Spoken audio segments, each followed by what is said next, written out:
Your eyes snap open, then just as quickly resign to a squint as it adjusts the light in the room.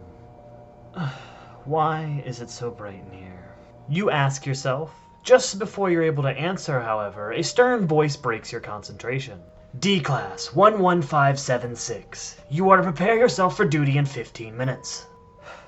Would it kill them to use my name? Shaking your head as you think to yourself. You've actually got a pretty sweet plea deal. Most people that did what you did would be locked up for a very long time. After a yawn, you sit up and head to your sink, conveniently placed in your cell. You pick up your standard safety issue brush that was given to you when you first arrive and you begin to brush your teeth. One quick rinse later, you begin to don your orange jumpsuit also provided by this organization, making sure that every wrinkle is straightened out, and finally, you wait. Like clockwork, two armed figures approach your cell. The same one from earlier addresses you by your now new name. D-Class 11576. You are to be escorted to the Special Containment Room 173 to perform your service hours as per your plea deal. Now come with us. Rubbing your shoulder, you let out a sigh. You don't really have a choice, so you walk between what you assume are guards and head out to wherever they're taking you. Admittedly, you've never been to prison before, but you've binge-crimed reality shows often enough. However, you don't remember ever seeing the fully armed guards unless, like, a riot breaks out. You give it some thought, but you eventually chalk it up as TV magic and carry on for what feels like an eternity of rooms, hallways, and elevators, until you reach an area with more armed guards marked with a large 173. The convoy stops moving. It seems we have arrived. Once inside the area adjacent to the numbered room, I was met with two others, fitted in the same jumpsuit with the same logo representing the same D-Class respect. We were all fitted with an earpiece and a job description addressed to us by a woman in a white coat. Must be the science type. This was labeled as a research facility in the plea deal, so I guess it checks out. Attention, D-Class personnel. You have been selected to significantly reduce your sentence time by assisting us in research. In this room contains a sculpture. One of you will clean the cell while the others observe it from a distance in opposite corners. Under no circumstances are you to look away from the sculpture, and if you blink, you must tell the others in the room that you're going to do so. Failure to comply will result in termination. Termination? You scoff to yourself. What are we, in a real job now? Is this our manager? You comically think to yourself, maybe if you disobey, you might be able to go back to your room and get out of work as a whole. What kind of research is obtained from looking at stupid artwork anyways? Before you can turn your silent protest into reality, the three of you are escorted by guards across the hall and in front of the large metal door that is bisected in such a way that seems to be where it opens. After a brief bout of anticipation, the metal splits apart slowly. It's not what you see that shocks you first, but the smell. Two of the guards don't budge, looking directly in the room, while the third one hands a scrub brush with thick bristles to the D-Class in the middle of our group. He's a bald man with stocky features, and probably the best for wielding such a tool.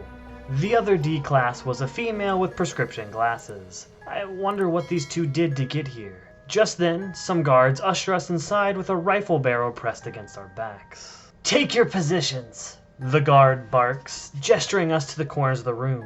I get into my corner while Glasses takes hers. Meanwhile, Baldy has begun already scrubbing the floor. That seems to be stained with a dark substance that smells like a mix of blood and excrement. It's horrid. I scan the room until I meet the only other thing that's not us. That must be the sculpture.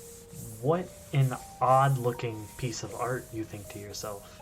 It looks to be humanoid in shape, but with a stupid design on its face that's been spray-painted. Hardly the sort of art you would think would be sealed in a place like this. Come to think of it, why is art even stored here? I guess you've puzzled over the paradox of high fashion before, so this must be what high art is. Behind the sculpture there seems to be a logo that ends in CP. You've seen this before, so you're certain it probably reads as SCP. It's just blocked by this art. Startled awake by your own daydream, your head snaps back to the door that just shut unceremoniously. Before you could even protest, Glasses informs you that she's about to blink. So you turn your head back to the piece and notice no change. The sculpture is still there, right next to the emblem with all three letters that spell out SCP, just as you guessed. Wait, you nervously laugh. Surely it's gotta be the angle, right? Maybe when you were startled, you moved. You don't really remember moving, though. You're certain the sculpture was standing over the S, in the logo, but you can see it here clear as day. Get it together.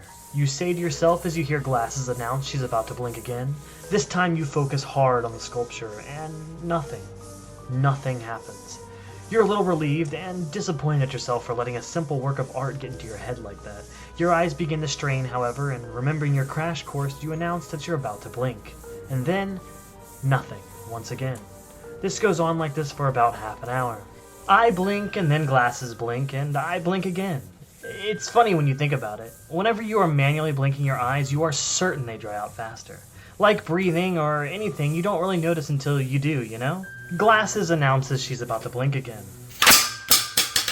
You turn to look at the noise behind you, only to meet the stocky bald man who's staring at you like a deer in headlights.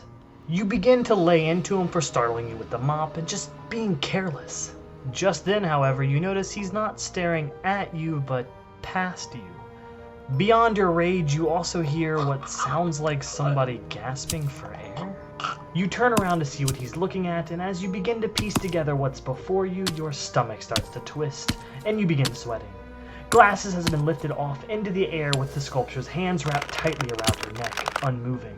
As she struggles to free herself, slapping and kicking with hollow thuds as soft tissue meets cement. After what feels like an eternity and one last weak punch with bloody knuckles, she falls limp. And the gurgling stops, still in the sculpture's arm, dangling just a few inches off the ground. No, this is a joke, right? You tell yourself. Any moment the director's going to yell cut and then reveal to you this is actually a set. I mean, that's why we're doing such a ridiculous task. Your mind paces as you begin to spiral down into delirium. You're going to die. A voice rings out, not matching your inner monologue. What? You ask the bald man, still ogling the horrific sight. If you don't calm down and face the sculpture, you are going to die, he tells you in a calm voice. Bullshit, you think to yourself. I'm getting out of here. This is not funny anymore. As you begin to turn your head, you hear Baldy say something that's lost in your panic. As you take your first step to the direction of the door, suddenly you're face to face, inches away from the sculpture. You feel dizzy, sleepy almost as your thoughts begin to swim. You can see every imperfection in the stone before you. It's funny, you don't really remember turning around. In fact, as you look around, you see the collar of your shirt. That's weird, you think. Did I put my jumpsuit on back? The light fades from your eyes. Greetings, I'm Terragaze, a collector of sorts, and what a collection of sorry sorts we have here. The entity in this report is SCP-173, otherwise known as the Sculpture. However, don't let this name rooted in art fool you. If left alone, this creature would happily remind you just how a fool and his life are easily parted. Crafted from a mixture of cement and rebar, this entity is quite durable. However, its defense is not its strongest feature. Paradoxically, that feat would go both to its speed and its strength.